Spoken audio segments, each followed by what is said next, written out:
Okay, alright mga busing. So ito po ang previous video na ginawa po natin na nagbubuhos po ng beam. So kung napansin nyo, may nadawi lang po na ito po mga kabilya. Ready na po ito pag-file ng hollow block. So ang ginawa nila mga busing na instead na hollow block ang ilagay. So ito po ang ginawa nila, itong hardiplex. Tingnan nyo. So ito diretso na po ito, na lagyan po ito ng kabilya. Tapos itong side lagyan po din ito ng hardiplex. So si rivets na po ang ginawa nila. Mga itong rivets, itong metal stud.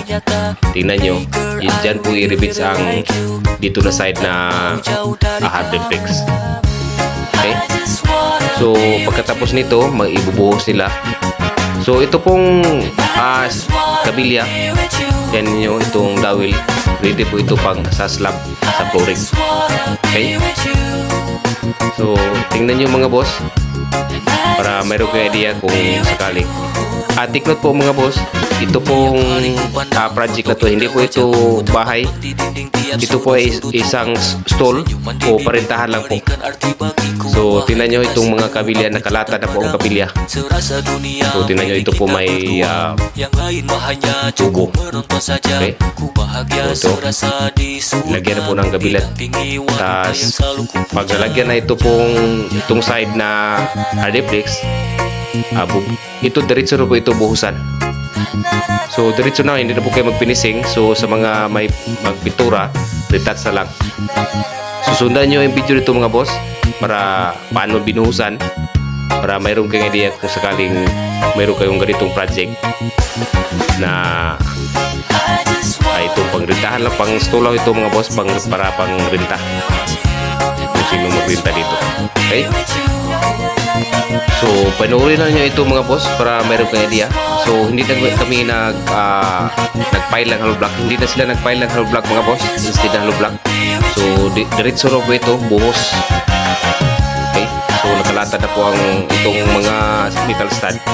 Diyan po i-rivets yung kabilang side sa ito pong ilagay natin na sa buhos. Dahil buhosan po ito, lagyan po ito sa kabilang side na hardiplex. Okay? So tingnan, panoorin nyo. So ito na nalagyan nila ng hardiplex sa dito na sa itong side mga boss. Okay? So isi-share ko po sa inyo itong video nito mga boss, para mayroon din kayong idea kung sakaling may project na kayo na ganito. So while na nilagyan itong sa kabilang side mga boss, ipakita ko sa inyo. So tingnan nyo, ito na mga boss, dito kayo maglagay ng sa buhos.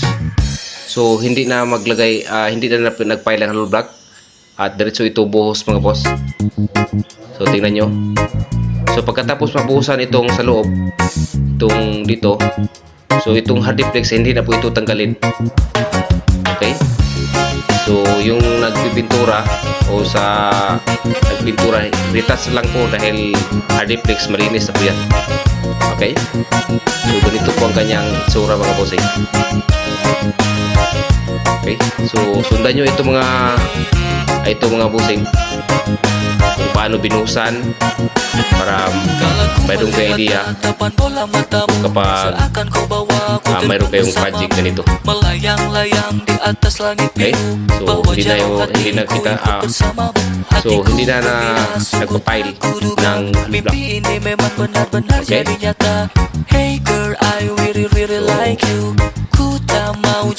So ang kabilya po na ginamit nito ay 10mm. Tapos dito continuing pang ginawa nila kabilang dito na sa kabilang side na hardiplex. So nakalagay na ang mga kabilya. Okay? And I just wanna be with you. Tiap hari ku pandang foto indah wajahmu, terpampang di dinding tiap sudut-sudut rumahku. Senyuman di bibirmu berikan arti bagiku. Wahai kekasihku, aku cinta padamu. Serasa dunia milik kita berdua. Yang lain mah hanya cukup menonton saja. Ku bahagia serasa di surga, didampingi wanita yang selalu ku puja.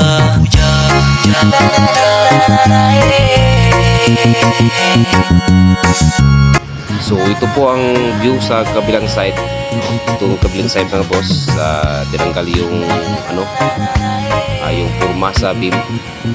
Tapos continue na rin po sa ginawa nila paglagay ng hardiplex. Okay? So ito po ang view ng ating project mga boss. Okay? So pang-update lang ito mga bossing.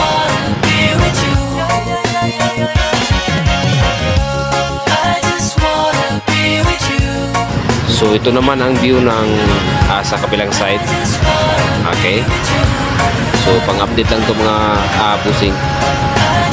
So sa next video natin ipakita ko sa inyo kung paano nila binuhusan itong ginawa nila na hindi na naglagay ng hindi na gumamit ng hollow block.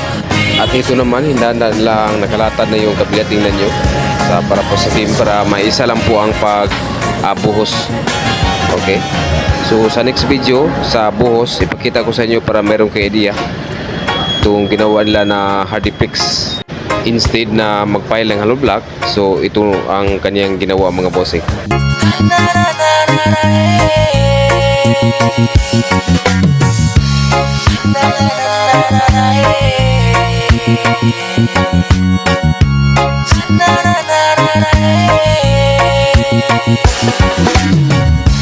I just wanna be with you. I just wanna be with you. I just wanna be with you. I just wanna be with you. I just wanna be with you. I just wanna be with you. So tingnan nyo mga bossing. I just wanna be with you. Lagyan nila ng wire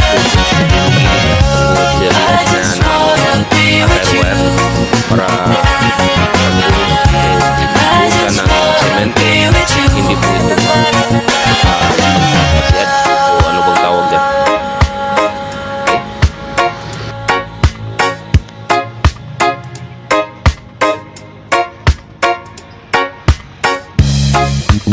Na na na na na na, hey.